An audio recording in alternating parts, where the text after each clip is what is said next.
Far beyond the edge of the known stars, the small colony of Velmari 6 floated in quiet despair. Once built as a peaceful scientific station by several species working together, it had now become a prison. A pirate group known as the Veilborn conglomerate had surrounded the planet weeks ago. They shut down communication satellites, blocked trade routes, and began draining the colony's rare energy crystals. The colony had no weapons, no defense system, and no reason to be targeted, except that it was easy. The colonists, made up of peaceful researchers, healers, and engineers, sent out a distress signal anyway. They didn't expect much. They knew larger empires nearby had received it. Empires with strong ships and loud promises of galactic unity. But no one responded. Not the Threxian Alliance, not the Kavari Union, not even the so-called Peace Council. They all ignored the call. Velmari 6 was too far, too quiet, too unimportant. The colonists prepared for the worst. Children were hidden underground, food supplies were divided carefully, and the nights were filled with quiet sobbing and worried silence. The pirates grew, bolder, landing on the surface with hovercrafts, mocking the frightened locals and stealing what little remained. Hope was dying, but then something strange happened. On the 13th day of silence, the main communication tower, long disabled, began blinking. The message was short. 4 words, sent from an unknown ship from a world no one had thought about in years. The message said, "We are en route." No ship name, no further message, just those words. Some colonists thought it was a prank. Others hoped it was real, but didn't believe it. The pirates laughed when they intercepted the signal. "Let them come," the Veilborn leader sneered. "We'll crush them too." But the colony's governor, a kind, elderly Arvan named Malri, felt something stir in his heart. He didn't know why, but those 4 words carried weight. It wasn't loud or proud, but confident, certain. The next day, the sky shimmered. A single vessel dropped out of faster-than-light travel, just beyond the edge of the system. It was not large or heavily armed. In fact, it looked more like a research ship than a war cruiser.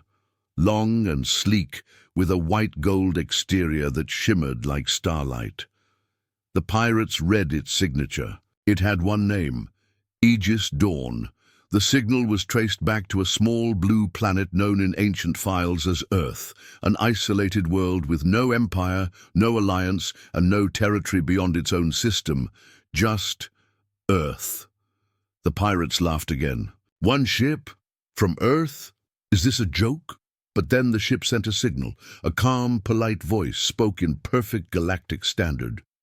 "To the Veilborn conglomerate, please evacuate this system peacefully. You have 1 hour." That was it. No threats, no weapons shown, just a simple request. The pirates jeered. 1 hour passed.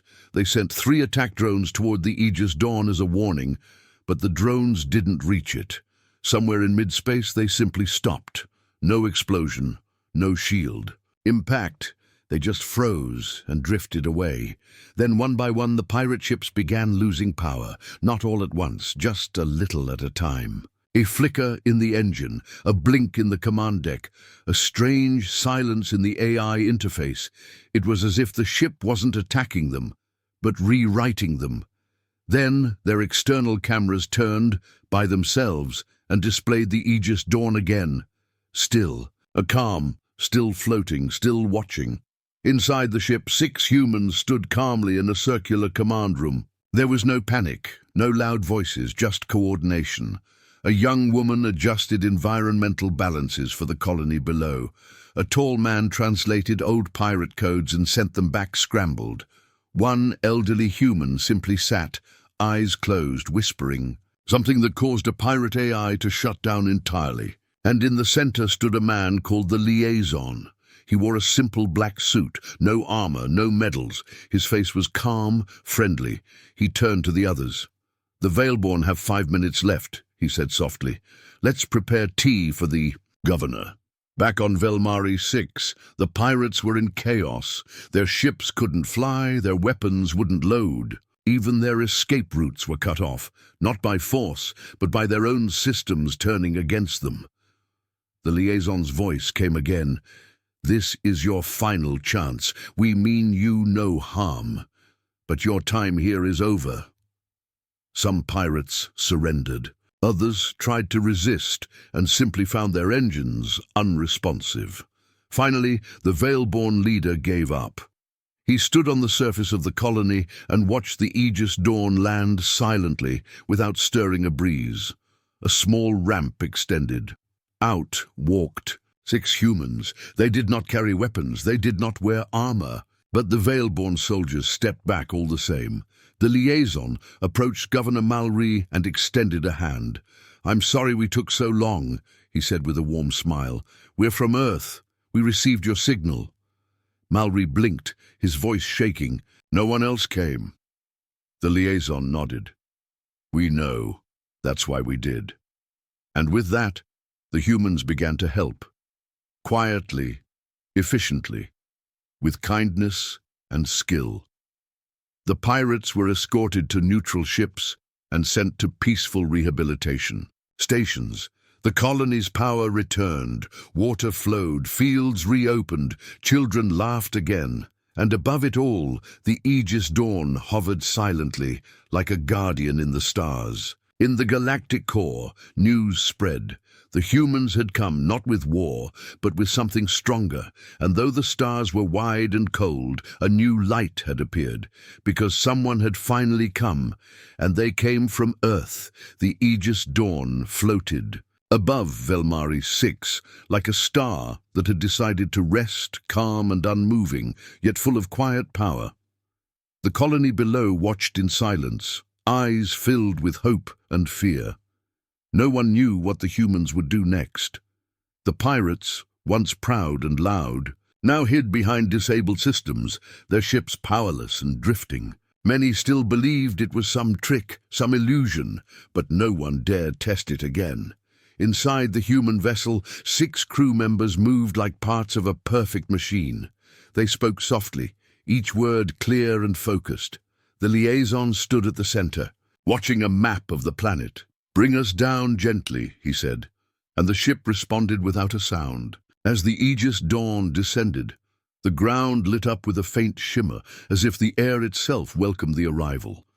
The ship touched down near the colony's main plaza, where broken buildings and old statues stood surrounded by frightened people. No doors opened at first. Then, with a soft hum, a panel slid aside, and the humans stepped out. No weapons, no guards, just 6 calm figures dressed in simple uniforms marked only by a small Earth emblem over the heart. The liaison stepped forward, carrying a silver case. Behind him, a tall woman scanned the air with a device that hummed with quiet energy. The people stared. Was this a rescue? Was it real? The pirates peeked from behind walls, unsure whether to run or hide. The liaison looked around and smiled gently. "We are here in peace," he said, his voice smooth and kind. "We answered your call." Governor Mallory, slow and cautious, stepped forward. His hands shook slightly as he raised them in greeting. "You came alone," he said quietly. "One ship, just you?" The liaison opened the case, revealing a warm kettle and 2 cups. "Yes," he said, "and that's enough." The 2 sat near the old fountain, now dry and cracked, while the others began walking through the colony. The tall woman named Ilara approached a damaged generator and ran her fingers across its surface. Her device pinged. Once and she nodded. "I can fix this," she said. An engineer named Karim joined her, pulling tools from a pack smaller than his hand. Within minutes, the generator lit up with a soft blue glow. Lights returned to the nearby homes. People gasped. Another human, Tessa, moved toward the water facility. She didn't speak, but moved with purpose. In less than an hour, clean water flowed through the pipes for the first time in weeks. Everywhere the humans walked, things began to work again. Systems that had been offline for months flickered back to life. Doors opened, lights glowed, even the air smelled fresher.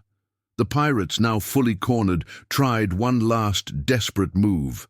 A hidden cruiser fired a warning shot into the sky, aiming far above the Aegis Dawn to scare the humans. The beam flashed, but then it vanished, gone, not stopped, erased, as if it had never been.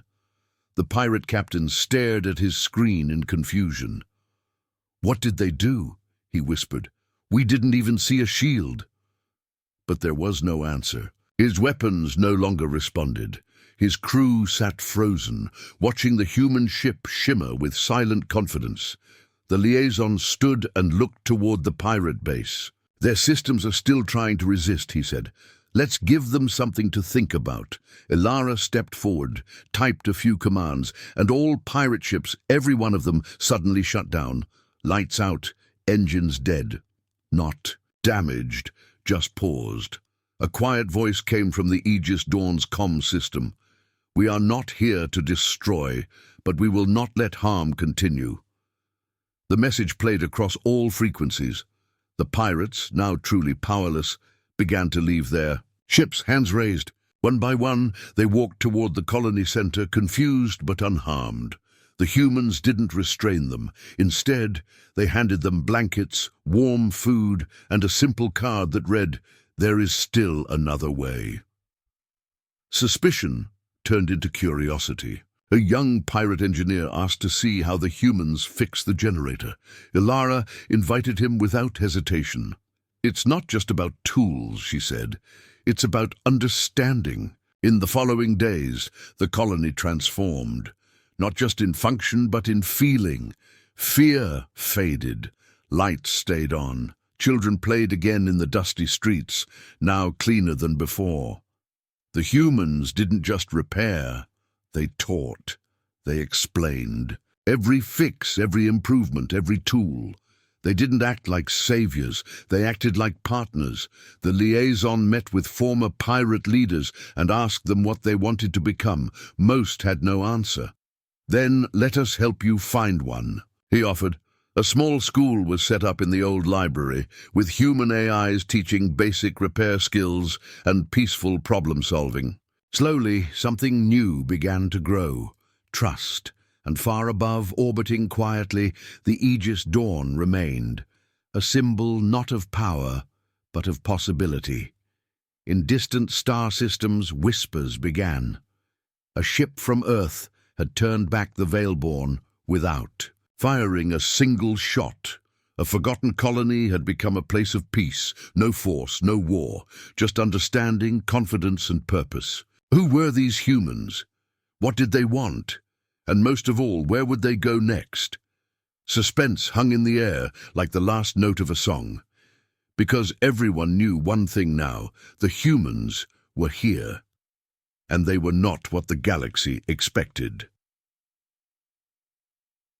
The sun rose slowly over Velmari 6, its soft orange light washing over buildings once broken, and now standing tall again, thanks to the strange visitors from Earth.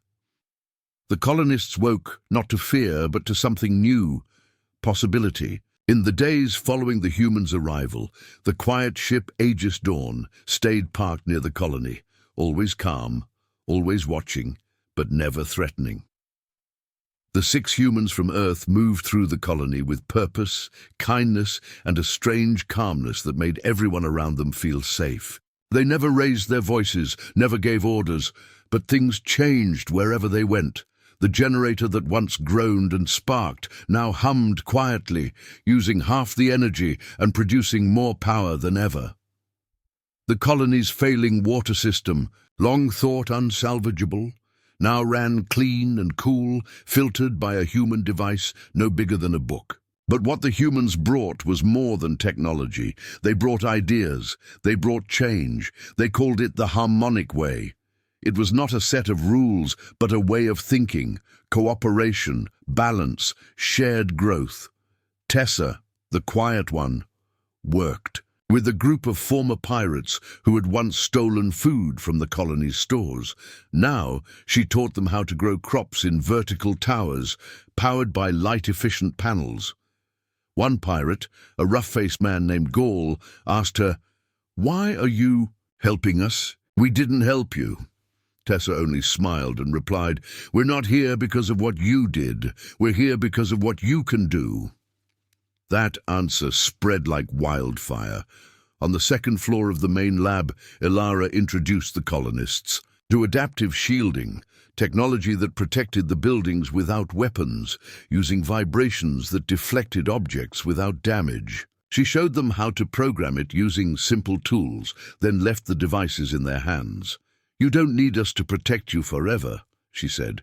"You just needed time to remember what you're capable of."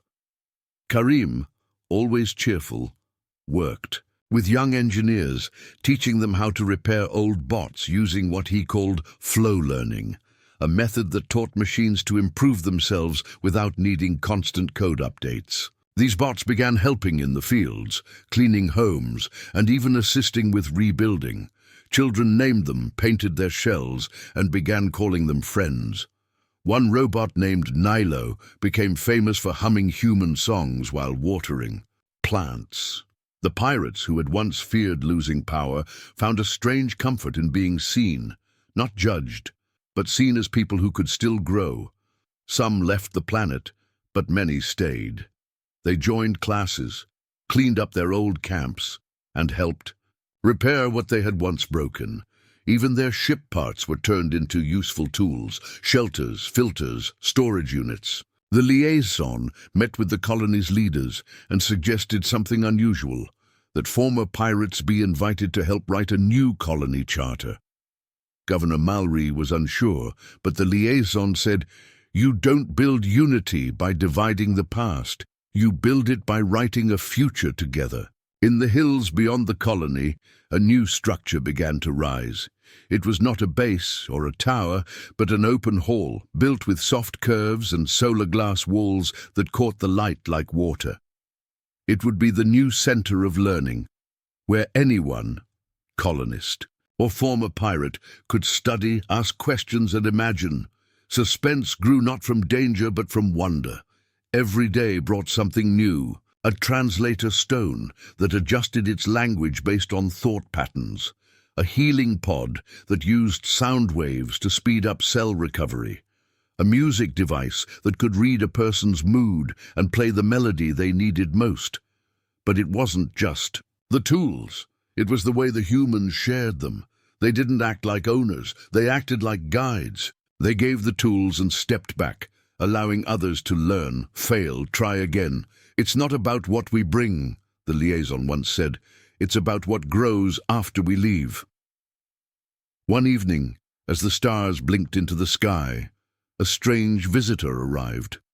A ship, damaged and weak, limped into orbit. It belonged to a small species known as the Thal, quiet traders who avoided conflict.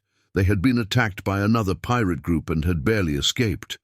The colonists, once helpless, now sprang into action, using what the humans had taught them. They repaired the Thal ship in 2 days, shared food, and sent them on their way with maps and safe paths. The Thal ambassador bowed deeply and asked, "Where did you learn such kindness?" Governor Mallory simply pointed to the Aegis Dawn, still parked silently under the stars. The galaxy began to whisper. Other colonies began sending quiet messages to Earth, not asking for weapons, but for envoys, for people who could teach, listen, and help. Not many knew what Earth truly was. It had no empire, no fleets, no territories. Yet it had something no one else seemed to offer: the ability to make others stronger, not weaker. The veil-born conglomerate, those who had once ruled with fear, watched in confusion. Their ships, once feared across the sectors, were now ignored. Their threats no longer held weight, and some among them began to ask, should they change too? The Aegis Dawn had brought no war, no destruction, but it had ended an occupation, revived a colony, and inspired a movement, without firing a single shot. And the greatest mystery of all remained this: what else could these humans do? No one knew. But now, everyone wanted to find out, because what they brought was not just knowledge or tools. They brought a spark, And in that spark, the galaxy began to see its future. Something had changed on Velmari 6, and it wasn't just the buildings, the power grids, or the water systems. It was the people. Days passed since the humans from Earth arrived, and the colony that once lived in fear now moved with purpose and pride. The children no longer whispered when they played, the adults no longer flinched at shadows, and even the former pirates walked with eyes lifted to the sky. The change was quiet but strong, and no one could explain it fully. The 6 humans still lived simply in the colony, working side by side with others, offering advice and tools, but never taking control. They never asked for anything in return. They never needed to. What made their presence so powerful was not what they gave, it was how they gave it. But as word of Velmari 6's transformation spread, others took notice, and not all with kind thoughts. In a nearby sector, a powerful merchant fleet known as the Sovari Syndicate grew nervous. They made profits from weak colonies, selling overpriced goods, charging for protection, and keeping the outer systems in quiet control. When Velmari 6 stopped needing their trade routes and began sharing free designs from Earth, the Syndicate panicked. If other colonies followed, they would lose their grip. So they sent a probe to scan the planet. And when the probe returned, strange readings, systems running on almost no energy, buildings stronger than ever, and signs of social unity unlike anything they'd seen. The Syndicate sent warships. 3 large vessels, armed and armored, appeared in Velmari 6's orbit one quiet morning, casting long shadows over the bright planet. They did not hide their purpose. Their message was blunt. Stand down, return to your old systems, remove Earth presence, or be corrected. The colony froze. Old fear returned for a moment like a forgotten smell. Parents clutched their children. Farmers looked to the sky, and some wondered if this time the humans could be defeated. The Aegis Dawn remained still, parked at the edge of the fields, its silver surface glowing faintly in the morning light. No weapons showed, no shields activated. The humans simply walked to the plaza, stood side by side, and looked up. The liaison raised a single hand and said, "They've come, let's speak." The colony leaders offered to delay them, to try negotiation, but the liaison shook his head gently.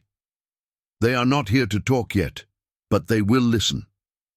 As the warships sent down drones and warnings, the humans did not run. Instead, they moved calmly to key areas. The comms tower, the energy hub, the water center. They activated something no one had seen before. It wasn't a weapon. It wasn't a shield.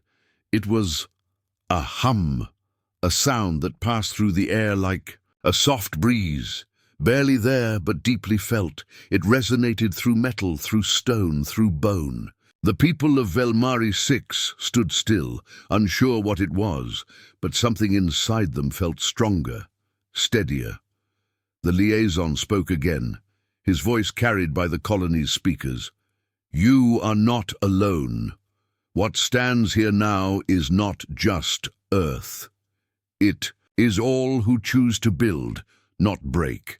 The warships began to charge weapons. The colony's defenses, still simple and peaceful, could not withstand that kind of attack. But then something happened. One of the Sovari ships suddenly powered, and not from damage, but by choice. Its captain, a middle-aged woman named Callan, stepped back from her controls, her face pale. I can't do it," she whispered. "Something's wrong." But it wasn't pain. It was realization. She felt the hum, not in her ears, but in her thoughts. It wasn't forcing her. It was reminding her of her first command, of her oath, of a time when she wanted to help people, not scare them. She opened a private channel and said, "I want to listen." On the ground, the humans nodded. They weren't controlling her. They were reminding her of who she once was. One by one, others began to feel it too. The second ship hesitated. Its commander was furious, shouting at his crew to fire, but they didn't. Their hands shook, their hearts pounded. Some sat down, overwhelmed by memories and thoughts they hadn't visited in years. Memories of family, of helping, of peace. And the third ship, the one most feared, didn't even respond. Its systems had gone silent, not broken, quiet, as if something had told it, no more. The Aegis Dawn then sent a message, simple, clear, calm. This force is not ours. It is already within you. We only help you remember. That was the secret. That was the force that changed them. The humans hadn't brought power from Earth. They had awakened something in everyone, something buried under fear, greed, and pain. A force made of hope, memory, and purpose. It didn't need weapons. It needed truth. On the colony, people, who once hated each other, now worked together without being asked. Children of pirates and colonists played side by side, not because someone ordered them to, but because they wanted to. That same power now spread through the fleet above, and then in a single moment of quiet, all three ships turned and left orbit, not out of fear, but out of choice. They left without firing a shot. The colony didn't cheer. They stood in awe. They looked to the humans, now returning to their simple duties, as if nothing had happened. "What was that?" Governor Mallory asked the liaison. The human smiled. "That was you," he said. "We just reminded you how strong you already were." Word spread faster than light. Other fleets, other colonies, even other pirate groups began to hear the stories, not of battles, but of peace, of people waking up, of something inside them turning on like a forgotten light. And across the stars, Earth remained silent, still, and watching, not a ruler, not a conqueror, but a gentle spark that lit the way forward. The force that changed Velmari 6 wasn't the humans. It was what the humans helped others become. And that was a power no weapon could ever match. The stars above Velmari 6 no longer looked cold or distant. They looked like windows, open to something greater, something coming. After the Sovari Syndicate's quiet retreat and the awakening of bold truths across their fleet, whispers of Earth's gentle force grew louder across the outer colonies. They called it the shift. Others called it the quiet turning. But among the humans it had another name, the Uplift Accord. No one really knew what it meant at first, only that the humans were preparing something bigger than a single rescue or a small change. It was more than helping one colony stand again. It was about rising together across worlds. One quiet morning, as Velmari's sky turned pink with dawn, the Aegis Dawn released a small pod. It floated above the colony like a pearl, shining gently. Within it was not a weapon, not a tool, but a document, a simple piece of data encoded in every major galactic language, including some long thought extinct. The title was clear: The Uplift Accord, a path forward together. The liaison called the colony together and stood in the center of the plaza. His voice was soft, but everyone could hear it. "This is not a law. This is not a treaty. This is an invitation," he said. "We offer a way, one where knowledge flows freely, one where growth does not demand control, one where uplift comes not from being ruled, but from being remembered." The accord was simple, yet powerful. It offered access to Earth's shared technologies, not weapons, but healing systems, energy converters, translation bridges, farming, methods, and more. Any world willing to uplift itself peacefully could learn. In return, they would teach others, pass it forward, and protect the right to peace in their region. No force, no taxes, no hidden deals. Just the requirement that those who joined must share the knowledge freely and never use it to rule others. That alone made many powerful empires uneasy, but it also made thousands of smaller systems stir with hope. On Velmari 6, the first copy of the accord was signed not by Earth, but by Governor Mallory and a former pirate named Drain.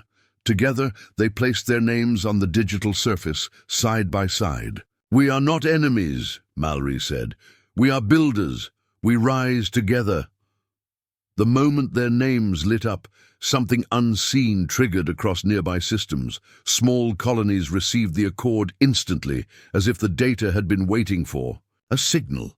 Some suspected the humans had already sent it long before, waiting only for someone to believe. Responses came quickly.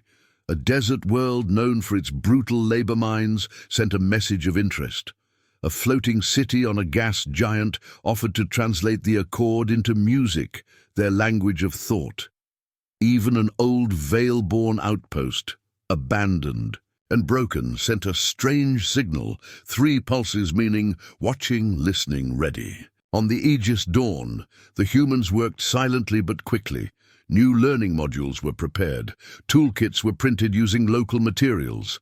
Solar units were adapted for different atmospheres. They moved with focus, like gardeners preparing a field before the rain. Suspense grew not from fear, but from a question. Would the galaxy accept the accord? And if not, who would try to stop it? The answer came sooner than expected. A powerful alliance called the Triarch Compact, known for its cold diplomacy and iron control over 7 sectors, called the Accord dangerous. They claimed Earth was destabilizing long-standing peace. That knowledge without structure would bring chaos. That too much freedom was a risk. They gave an ultimatum: end the accord or face consequences. The liaison did not respond with anger. He opened a channel to all known networks and read the accord aloud in every language. He spoke with calm certainty, not to defend, but to remind. We are not forcing, we are offering. The danger lies not in the accord, but in the fear of losing control. The Compact sent ships, not many, but enough to threaten. They moved toward a small moon that had just joined the accord. A farming world with no defenses, only learning stations and community gardens. The liaison turned to his team and said, "Now we see if the seed will protect itself." On the moon, a teacher named Aura, who had received the accord only 2 days earlier, gathered the people. They had no weapons, only unity. When the Compact landed, they expected surrender. But instead, they found the people standing in silent circles, holding symbols of the accord, not as shields but as truths. When the soldiers tried to issue commands, the systems failed. Earth's tech was not built to respond to force. It simply shut down under misuse. The soldiers' weapons did not fire. Their ships refused to lift off, not because Earth had attacked them, but because the people had not allowed fear to rise. A young child walked up to the commander and handed him a warm drink. "You can join too," she said. That moment was recorded. It spread faster than any battle. The Compact pulled back, not defeated, but stunned. For the first time, they saw not weakness, but strength in peace. On Velmari 6, new arrivals came. Every day, scientists, artists, old diplomats, even ex-smugglers looking for a second life. They didn't ask for power, they asked to learn, and more importantly, they asked to teach. The accord became a living thing, not a file, but a force. It traveled in music, in stories, in acts of care. It moved through ships as codes added to comm systems, not hidden, but freely open. And at the center of it all stood the humans, quiet, patient, never leading, always lifting. No one knew how long they would stay.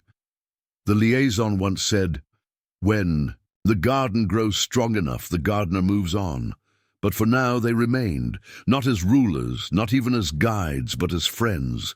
Suspense still lingered, not of war, but of what came next. Because if a single colony could rise from fear to unity, what could 100 do? What could 1,000? Across the stars, new worlds began to prepare, and in every heart that read the accord, a small question bloomed. What if we chose to rise, too? The stars shimmered above Velmari 6 like quiet watchers, and though peace had returned to the colony and the uplift accord had spread across 100 worlds, no one believed the journey was over. Something in the air felt heavy, Not with fear, but with expectation, like the quiet before a storm or the breath before a choice. The humans still lived among the people, working in silence, teaching without pride, and listening more than they spoke. The liaison walked the gardens each morning, speaking with children and farmers, and every evening he stood on the hill behind the colony, gazing up at the stars as if waiting for something only he could see. The Accord had changed everything. It gave the galaxy a chance to rise without rulers, to grow without chains, to choose kindness over control. But with every new world that joined, more eyes turned toward Earth's gentle force, and not all of them were kind. Deep in the uncharted regions beyond known space, a power stirred. They called themselves the Null Convergence, a silent empire hidden for centuries, growing in the dark.